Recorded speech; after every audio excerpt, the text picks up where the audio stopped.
तो आइए surface area and volume के ऑप्शनल एक्सरसाइज का जो क्वेश्चन नंबर 4 है उस पर आते हैं और देखते हैं कि उस पर क्या कहा गया है। इन वन फोर्टनाइट मतलब period of 2 weeks 14 days of a given month there was a rainfall of 10 centimetre in a river valley. तो ये लोग कह रहे हैं कि 14 डेज में 10 सेंटीमीटर का रिवर वैली में रेनफॉल हुआ है। तो 10 सेंटीमीटर का रेनफॉल हुआ है मतलब पानी 10 सेंटीमीटर से राइज हुआ होगा, है ना। तो आगे बोला है if the area of valley is 7280 kilometre square show that total rainfall was approximately equivalent to addition of normal water of 3 rivers each of 1072 kilometre long, 75 kilometre wide and 3 metre deep.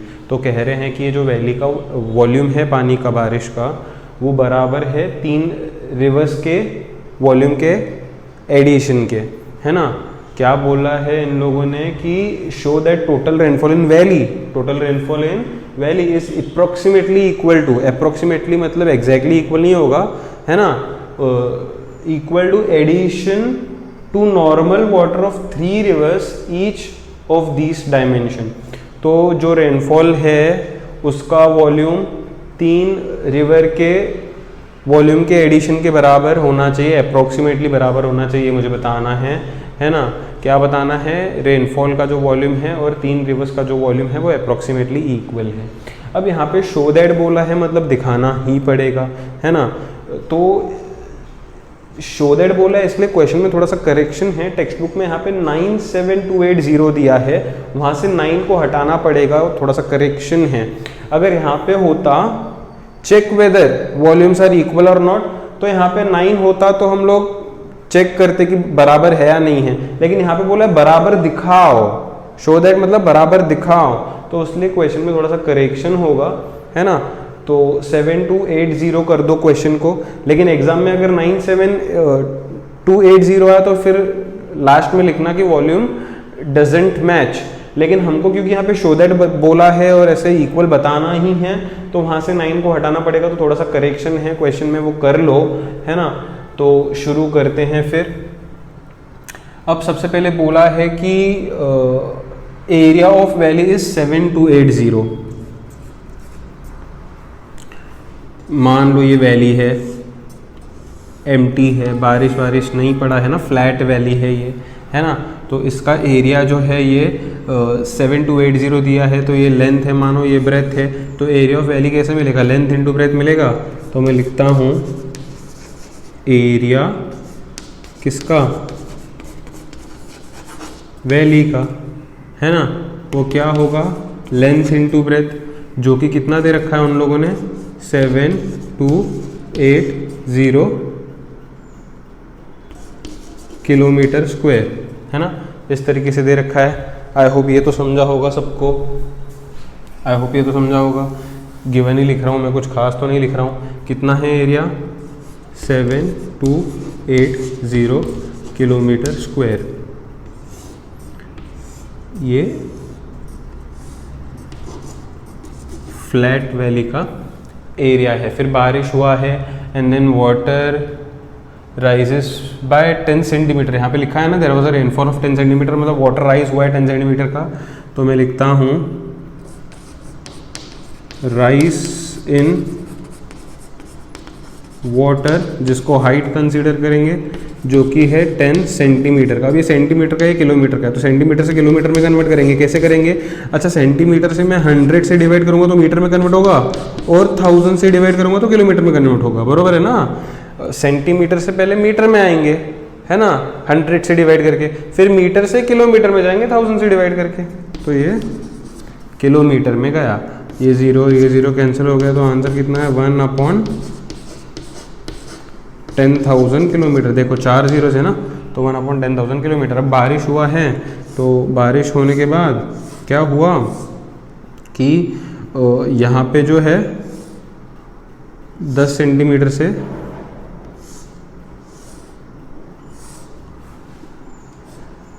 Water rise हुआ, तो ये valley अब ऐसा दिखेगा ना पानी भरने के बाद।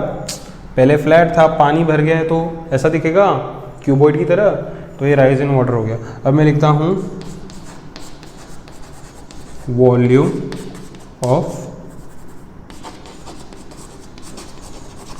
Rainfall in valley. वैली कौन से शेप में, क्यूबॉइड में, तो वॉल्यूम का फॉर्मूला क्या होगा, लेंथ ब्रेथ हाइट। लेंथ कितना है, लेंथ इंटू ब्रेथ मतलब एरिया, लेंथ इंटू ब्रेथ मतलब एरिया, कितना दिया है ये 7280 इंटू हाइट कितना आया था, ये हाइट 1/10,000 है ना। अगर मैं चारों जीरो हटा दूँ तो 4 नंबर्स पहले डेसिमल पॉइंट आ जाएगा, 1 2 3 4, तो यहाँ पे आ जाएगा डेसिमल पॉइंट, तो ये क्या हो जाएगा 0.7280 किलोमीटर क्यूब। तो ये रेनफॉल का वॉल्यूम तो आ गया। अब मैं 3 रिवर्स का वॉल्यूम निकाल के चेक करता हूँ ये बराबर है या नहीं है। तो मैं निकालता हूँ वॉल्यूम ऑफ 3 रिवर्स, है ना। तो रिवर्स भी क्यूबॉइड ही होते हैं, तो 3 into length into breadth into height, क्योंकि length into breadth into height तो एक रिवर का हुआ, ऐसे 3 रिवर्स है इसलिए आगे मैंने 3 लगाया है। तो 3 इंटू लेंथ ब्रेथ हाइट कितना है रिवर का, 1072 किलोमीटर है। अब यहाँ पे थोड़ा ध्यान देना, 1072 किलोमीटर है। ब्रेथ कितना है, 75 मीटर है। मीटर से किलोमीटर में कन्वर्ट करने के लिए सिर्फ 1000 से डिवाइड करेंगे, तो इसको मुझे लिखना पड़ेगा 75/1000 ताकि किलोमीटर में आ जाए, है ना। आगे है 3 मीटर, फिर मीटर में है इसलिए 1000 से डिवाइड करके किलोमीटर में लाया, है ना। यहाँ पे सेंटीमीटर था इसलिए पहले 100 से डिवाइड करके मीटर में लाया और 1000 से डिवाइड करके किलोमीटर में लाया। यहाँ पे मीटर में है तो सिर्फ 1000 से डिवाइड करके मैंने किलोमीटर में लाया, क्योंकि मुझे फाइनल आंसर किलोमीटर में ही चाहिए, है ना। अब मैं क्या करूँगा, सभी न्यूमरेटर्स को पहले मल्टीप्लाई कर देता हूँ। एक काम करता हूँ, सभी को मल्टीप्लाई करता हूँ, तो ये क्या हो जाएगा 3 3 ज़ा 9, 9 इंटू 75 कितना हो जाएगा, यहाँ पे किलोमीटर नहीं लिखो तो बेहतर रहेगा, है ना। 1072 था, तो मैं मल्टीप्लाई करता हूँ सबको, 3 3 ज़ा 9, 9 इंटू 75, तो ये हो जाएगा 1072 इंटू 9 इंटू 75 कितना होगा, 9 5 ज़ा 45, 9 7 ज़ा 67 हो जाएगा। अपॉन नीचे क्या है, 1 2 3 इंटू 1 2 3। अब इन दोनों का प्रोडक्ट चाहिए ना मुझे, 1075 इंटू 675, इसका प्रोडक्ट चाहिए। 5 5 ज़ा 25, 5 7 ज़ा 35, 36 37, 5 0 0 3, 5 1 ज़ा 5, 1 0 लगा देंगे यहाँ पे, 7 5 ज़ा 35, 7 7 ज़ा 49, 52 हो जाएगा, 7 0 0 5, 7 1 ज़ा 7, 2 0 लग जाएगा, 6 5 ज़ा 30, 6 7 ज़ा ओके 45 आ जाएगा, 6 0 0 4, 6 1 ज़ा 6, तो इस तरीके से हो जाएगा। इसको ऐड कर लो, 5 ये 12 हो जाएगा, ये 6 हो जाएगा, ये 15 हो जाएगा, ये 12 हो जाएगा, ये 7 हो जाएगा, है ना। 7 2 5 6 2 5, एक बार तुम लोग खुद से कर लेना, मैं तो तेज़ किया। 7 2 5 6 2 5 प्रोडक्ट आ जाएगा। अपॉन नीचे 1 2 3 1 2 3। अगर मैं नीचे से 6 जीरोस हटाऊँ तो ऊपर 6 नंबर पहले डेसिमल पॉइंट आएगा लेफ्ट से, 1 2 3 4 5 6 यहाँ पे आ जाएगा। तो आंसर क्या होगा, 0.725625 किलोमीटर क्यूब। अगर इसको मैं 2 तक ही लिखना चाहूँ तो 0.72 या 0.73 मान लो लिखते हैं किलोमीटर क्यूब, है ना। या क्योंकि यहाँ तक 4 लिखा है डेसिमल के बाद, तो वहाँ भी 4 लिख सकते हो। अगर यहाँ पे 4 लिखना चाहते हो, अगर यहाँ पे भी 4 लिखना चाहते हो तो 7256 किलोमीटर क्यूब हो जाएगा। तो चेक करो, इसका जो वॉल्यूम आया था वैली का 0.7280 और इसका जो वॉल्यूम आया है 0.7256, वो अप्रॉक्सीमेटली सेम है कि नहीं। अप्रॉक्सीमेटली सेम है। इन लोगों ने बोला अप्रॉक्सीमेटली इक्विवेलेंट बताओ, है ना। एक्यूरेट तो नहीं है एग्जैक्ट, लेकिन अप्रॉक्सीमेटली बिल्कुल सेम है। यहाँ पे 0.72 है, वहाँ पे भी 0.72 है, और उसके बाद थोड़ा सा चेंज है, 19-20 का फ़र्क चलता है। तो इन लोगों ने बोला है अप्रॉक्सीमेटली सेम। देखो तो मैं लिखूँगा, clearly we can see that volume of rainfall in valley is equal to volume of 3 is approximately equal to volume of 3 rivers, है ना। उसके नीचे स्टेटमेंट लिख देना। तो इस तरीके से ही करेंगे। मान लो एग्जाम में यहाँ पे 9 आ गया तो ये दोनों मैच नहीं करेगा, उस समय लिखेंगे वॉल्यूम्स आर नॉट इक्वल, है ना। मान लो एग्जाम में करेक्शन नहीं करके दे रहे हैं, इधर 9 ही दे रहे हैं, तो उस केस में इक्वल नहीं होगा, तो हम लोग लिखेंगे वॉल्यूम्स आर नॉट इक्वल, है ना। लेकिन यहाँ पे 7280 होना चाहिए, तभी जाके वो इक्वल होंगे, क्योंकि यहाँ पे शो दैट बोला है। शो दैट मतलब इक्वल बताओ ही, इक्वल दिखाओ हमें, है ना, इसलिए ऐसा हो गया। आई होप सबको समझा होगा। फटाफट से पॉज करके स्क्रीन और ये सारी चीज़ें नोट कर लो। तो बढ़ते हैं नेक्स्ट क्वेश्चन पे, देखते हैं नेक्स्ट क्वेश्चन में क्या लिखा गया है। Question number 5 optional exercise surface area and volume का। An oil funnel made of tin sheet consists of a 10 centimetre long cylindrical portion, है ना। तो यहाँ पे एक फनल है जिसमें ये सिलेंड्रिकल पोर्शन जो है वो है 10 सेंटीमीटर्स लॉन्ग। उसके बाद उन लोगों ने कहा है अटैच्ड टू अ फ्रस्टम, ये जो सिलेंड्रिकल पोर्शन है वो एक फ्रस्टम को अटैच्ड है। If total height is 22 centimetre, ये जो टोटल हाइट है वो कितना है 22 सेंटीमीटर, जिसमें से 10 सेंटीमीटर तो सिलेंड्रिकल पार्ट का हाइट है, तो फ्रस्टम का हाइट कितना होगा 12 सेंटीमीटर हो जाएगा, है ना। 22 में से सिलेंडर का 10 माइनस करेंगे तो फ्रस्टम का 12 बचेगा। Diameter of cylindrical portion is 8 centimetre, ये जो सिलेंड्रिकल पोर्शन है उसका डायमीटर कितना है 8 सेंटीमीटर, मतलब जो रेडियस होगा वो होगा 4 सेंटीमीटर। उसके बाद diameter of top of frustum is 18, top of frustum का जो डायमीटर है वो कितना है 18 सेंटीमीटर, मतलब यहाँ का जो रेडियस होगा वो होगा 9 सेंटीमीटर। चाहिए तो इसको R1 कह दो, इसको R2 कह दो, तो आसान होगा, है ना, क्योंकि यहाँ का अगर ये वाला रेडियस अगर 4 है तो इधर ऊपर भी रेडियस 4 ही होगा, राइट। इतना तो हम लोग समझते हैं। उसके बाद find the area of sheet required to make the funnel. अब इस फनल को कितना शीट लगेगा। अब ये फनल ऊपर से और नीचे से तो खुला होगा, तुम लोगों ने देखा हुआ है फनल जब होता है, फनल जो होता है वो ऊपर से भी खुला होता है नीचे से भी खुला होता है, ताकि जो भी हम लोग लिक्विड डालें वो नीचे से निकल सके, तो वो दोनों तरफ से तो खुला होगा, है ना, मतलब फनल जो है वो ओपन फ्रॉम बोथ हैंड्स है। अब इसका शीट कितना लगेगा, शीट का एरिया कितना लगेगा वो देखेंगे। अब ये फनल अगर देखोगे तो इसमें कितना एरिया लगेगा शीट का, एक तो कर्व्ड सरफेस एरिया इस फ्रस्टम का लगेगा और कर्व्ड सरफेस एरिया इस सिलेंडर का लगेगा, बाकी तो पूरा खुला हुआ ही है ना, है ना। तो अगर मुझे एरिया ऑफ शीट चाहिए यहाँ पे तो वो क्या होगा curved surface area of this frustum plus curved surface area of cylinder, खत्म।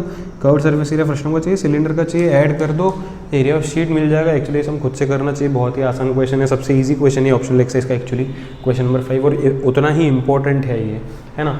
तो बस शुरू करते हैं, दोनों का एरिया ऐड करते हैं, sheet area of sheet required अपने को मिल जाएगा। तो मैं फिर शुरू करता हूँ, सब गिवन वगैरह भी तुम लोग खुद से लिखो। Height of frustum is this, radius of frustum is this, height of cylinder is this, radius of cylinder is this, सब कुछ खुद से लिखना है। अच्छा, कर्व्ड सरफेस एरिया अगर मैं फ्रस्टम का ढूंढूँ तो कर्व्ड सरफेस एरिया फ्रस्टम का फॉर्मूला क्या है, pi R1 plus R2L, slant height की बात हो रही है, राइट। लेकिन मुझे स्लांट हाइट इन लोगों ने क्वेश्चन में नहीं दिया, तो मैं सबसे पहले स्लांट हाइट ढूंढता हूँ फ्रस्टम का। तो मैं लिखता हूँ, गिवन वगैरह खुद से लिखना, slant height of frustum. Slant height of frustum का फॉर्मूला क्या है, under root equal to L, हाँ सिंबल जो है under root h² plus R1 minus R2 square, यही है ना फ्रस्टम का स्लांट हाइट का फॉर्मूला। तो अंडर रूट h² मतलब हाइट ऑफ फ्रस्टम, h² मतलब क्या, हाइट ऑफ फ्रस्टम। अच्छा, फ्रस्टम के हाइट को कैपिटल H बोलते हैं, ठीक है, फ्रस्टम के हाइट को कैपिटल H बोलते हैं, नहीं तो मैं यहाँ पे लिख देता हूँ बाद में और कन्फ्यूजन होने का, फ्रस्टम, और यहाँ पे लिखता हूँ सिलेंडर। फ्रस्टम का जो रेडियस 1 है वो है 9, जो रेडियस 2 है वो है 4, और जो हाइट है वो है 12, ये सब डायमेंशन सेंटीमीटर में है। सिलेंडर का जो रेडियस है वो है 4 और जो हाइट है वो है 10, तो इधर सब कुछ लिख लिया। अब हाइट की जगह पे फ्रस्टम का हाइट कितना है 12 है, तो h² मतलब क्या होगा 12 स्क्वायर होगा, plus R1 minus R2, R1 में से R2 माइनस करोगे तो कितना बचेगा 5² बचेगा, है ना। अभी थोड़ा डायरेक्ट करूँगा, सबको समझ में आना चाहिए। 12 का स्क्वायर कितना होता है 144, 5 का स्क्वायर कितना होता है 25।